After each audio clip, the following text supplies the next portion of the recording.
Orcs, orcs, orcs, orcs.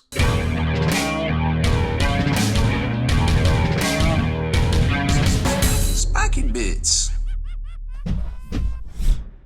Welcome back, hobby maniacs. I'm Rob Bear from SpikyBits.com, and today we're going to talk about something that we should probably talk about more on this channel, unfortunately, but we just don't have the products to do it, and that's orcs. So Hardcore Miniatures loves to design orcs. They have all sorts of different designs over there, and you might remember the Orc Buster suit that we showed you late last year. Well, he sent us over a big box full of their new kind of Nobz style miniatures and some cool little grots too to go along with them, that I think are pretty cool because he's got some really great crisp designs in a very good quality resin. The casts are always amazing from them. Plenty of room to paint on. Lots of stuff going on in them, so they're not bland either. And I think they're great. So I definitely wanted to show these to you. Of course, you know, the big box he sent us might have something to do with this too. So we'll send some of those to our Patreon supporters and show you some of these right here as we unbox and build them right now. So here's their website. It's just simply hardcoreminiatures.com. There's a dash in there, so it's hardcore-miniatures.com. Super easy to remember. I'm sure if you do a Google search, you can find it super easy. And then you can see their categories right here. So they've got orcs, you know, in general. But then if you're looking for like some of the specific stuff, like the Tank Buster one that they had as well, or the Orc Buster rather, that's kind of an homage to the Iron Man Hulkbuster suit, I think. We showed you this late last year. This thing is really, really cool. It's big, it's chonky, it's on a 60mm base, and it's just a really neat kit in general, I feel like. But today we're going to talk about their normal orcs, air quotes. Now I have some conversion kits on here from boys and stuff like that if you just want some stock miniatures. But if you're looking for something a little bit bigger, a little bit more showcaseier, that you can kind of have in your army, that it might be that miniature that you just haven't seen or it hasn't been made yet in plastic. These are really great miniatures, and he's got a bunch of them. There's 3 different Nobz style ones he came out with that are aptly named, and 3 little Gretchen kind of grot Gobbo helpers right here. And these can be assembled a bunch of different ways. I mean, there's 50 images in here. I'm not going to scroll through them all, but you can get the idea that there's a lot of different bits and things in here that you can use to make your very own unique version of this. And yeah, it comes with like over 50 different parts.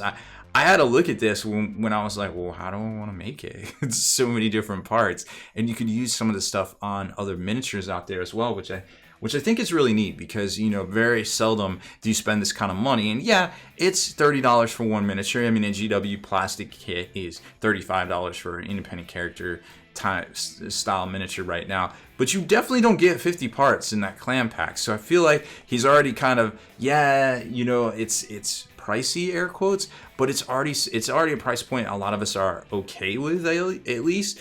And the fact that you get so much more for your money and gives you that, it's almost like getting a conversion upgrade kit along with an independent character, which I feel like is kind of like a 2-for deal right there. So I love what he's got going on. I love his crisp designs. I love just the fact that you get a lot of value for your dollar here. And I mean, there's all sorts of different variants. This one definitely looks a lot like the Orc Buster suit right there. It's got a very similar head, like an EVA kind of style head. I just think his stuff is really cool, and there isn't many other people out there that kind of share his vision in that boutique resin kind of world. And I just really like talking about his stuff. So there's 3 different of these guys. There's 3 different little Gobbo helpers. Let's get them onto the actual paint desk right here and take a closer look at them. So here's one of the kits, and I don't know which one of these is each, but we'll look at, you know, we'll put together all of the different ones here in a minute. And from space, it doesn't really look that incredible. But once you zoom in and you start seeing how many different parts actually come in all these kits, it's pretty staggering. So here's the one I just showed you with all the alternate helmets right here. And I love how the resin is it's just so crisp. He really does a great job, and it's all ready to go. Like, you could probably prime on this right here. And this helmet here there's orky faces and things that you put in here too. So I mean, everything is super duper crisp. I love this stuff right here. A whole bunch of different hand options, hand weapons right here. I think this has some power cell thingies, these thingies, or that's a claw. I'm not even sure how all this goes together, to be quite honest. And then here's the legs. All this is super crisp. You can see all the detail and everything, all the rivets. And what I really like is the sockets, like how he does this with like different sockets. So even if you don't have instructions, which he has some assembly guides and all the different pictures of the variants on his site there, you would know, oh, okay, cool. Yeah, this goes here. Durr. So it's obviously very easy to put his stuff together. It does come with bases. I think these came with a 40mm base. Yeah, 40mm base. So, you know, you already know the knobs are definitely bigger style than some of the other stuff out there. And this has the little gobble on the back, and he's got a nice crisp detail. Look at that. Kind of looks like almost somebody that belongs in a Blood Bowl there with that helmet on. So I'm not even sure what all this stuff is. I guess he's got like a little pistol arm. I saw this two-handed weapon in the previews we just did right there. So I kind of got to dive through it and kind of figure it all out for myself. But like I said, this many parts and this much going on, it's just really good value for, I mean, it's still less than Games Workshop miniature. Okay, so here he is assembled on a 40mm base, so definitely. Now, these are a little bit different than probably what you're used to on the base size. I mean, on the style, you know, it's not like a G-dub base. It is a plastic base, but it's a little bit different kind of style and texture to it right there. But as far as this guy goes, I mean, look at all that crisp detail work. Put the little kind of drill in his hand right there and kind of some sort of gob helmet thing, and he's got this like crazy big slug of something, I guess some sort of weapon right there, and he kind of looks like a super, like almost like a villain, like a super villain of some kind. And you've got this guy growing kind of I guess this is a seat. I guess it's supposed to be a seat. Maybe it didn't get glued on there right, but I don't know, it's kind of hard to tell. He almost looks like some dude that maybe should belong in Mega Man. But he's still cool nonetheless, and he's definitely a little helper there. But I mean, there's so many different options. You can put this guy together a whole bunch of different ways with different weapons. I don't know if you could magnetize it. I think it'd probably be more trouble than he's worth. And this guy was called Big Blasta. That is who he is. And then this one, I like this guy. This guy's pretty cool. He comes with all sorts of options and different things out there. I like how he's got a little orky kind of hair squig. Kind of reminds me of He-Man almost a little bit right there. So this is Wasteland Orc, and you can definitely tell by the all the stuff going on up there. He definitely lives up to that name. Again, so I think he's got a little exhaust tied to his ankles right there, because obviously that helps him go faster. Right. Am I right?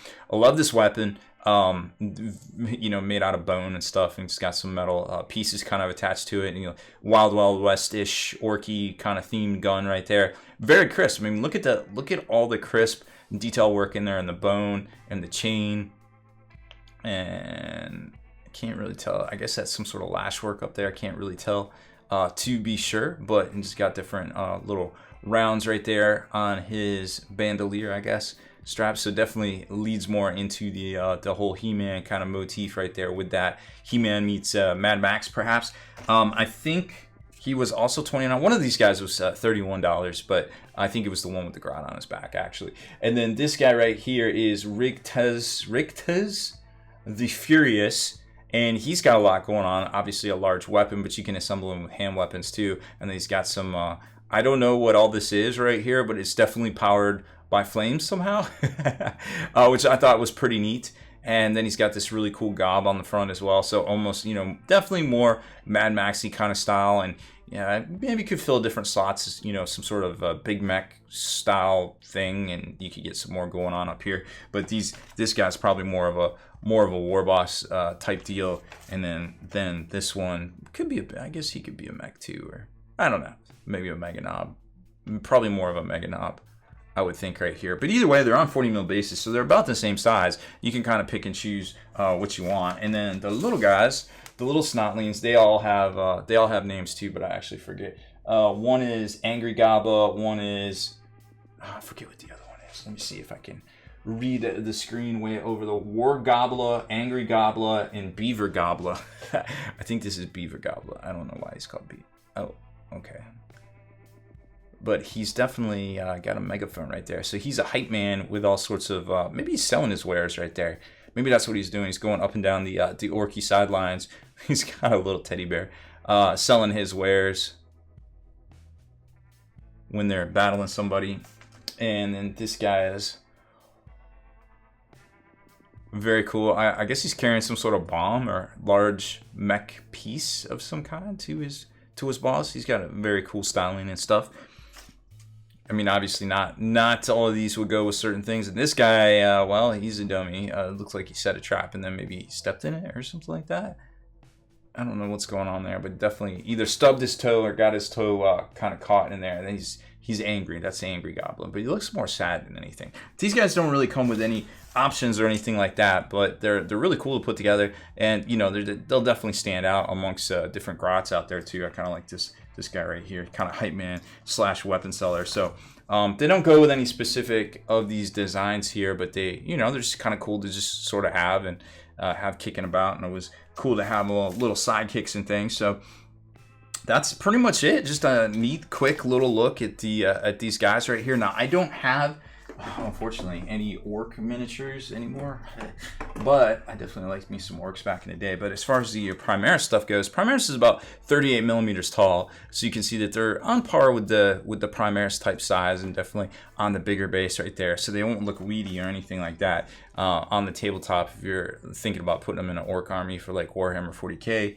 and not doing some sort of skirmish type thing or something like that. But they would definitely fit in there, and I think they're appropriate size for collecting and also playing and fielding as counts as or some sort of proxy model. So like I said, that is pretty much it. I think we've covered all the bases. They've got a whole bunch of other stuff over on their website, so make sure you check out hardcore-miniatures.com. If you're looking to get some cool boutique resin alternatives to some orcs, and he's got all those things going on there. He's got a Captain Mel, very shiny, and I forget what else he's got coming out. I think he's got some ladies coming out, some like Not Ripley and Not Vasquez and things like that. So lots more. Oh, and squats are on the way too, I remember. So lots more coming from over there, not just orcs. So make sure you check them out as soon as you can. Now, shipping is going to come from Russia. I forgot to mention that. It is coming from Russia, so it's going to take a couple of weeks. But I think this stuff's definitely worth the wait, and the way things are right now, we're not getting anything instantaneously anyways in this hobby, so not as big of a deal. But I feel like with the new orcs on the way, hey, maybe you can make your army look just the way you want it, or a little bit different from everybody else's. So that is it for this one. Thank you very much for watching. Make sure you hit that notifications and turn on subscriptions so you can be the very first to like and comment on all our videos.